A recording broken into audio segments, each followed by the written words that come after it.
আপনারা জানেন আজকে 12ই ফেব্রুয়ারি বাংলাদেশ জাতীয় সংসদ নির্বাচন।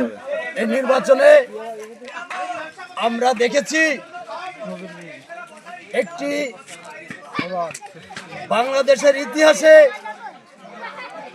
বাংলাদেশ জন্ম নেওয়ার পর থেকে এই পর্যন্ত বাংলার মানুষ সুন্দর পরিবেশে যে ভোট উপহার দিয়েছে,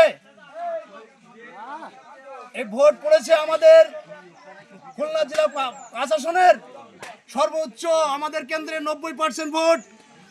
এই ভোটে মাধ্যমে আমরা বিএনপির পক্ষ থেকে অন্তর্বর্তী সরকারের প্রধান ডক্টর ইউনূস স্যারকে হাজার হাজার ধন্যবাদ জানাই। সাথে সাথে আমরা বাংলাদেশ জাতীয়তাবাদী দলের চেয়ারম্যান জনাব তারেক রহমানের হাতকে শক্তিশালী করব। আগামী দিনেই সে প্রধানমন্ত্রী হবে এই আশাবাদ ব্যক্ত করে আমরা আমার কেন্দ্রের ফলাফল নিয়ে আমরা সবাই ইনশাআল্লাহ এখানে থাকবো। ফলাফল নিয়ে তাই এখান থেকে আমরা ধানের শীষের বিজয় নিয়ে আমরা এখান থেকে চলে যাব সবাই। ধন্যবাদ।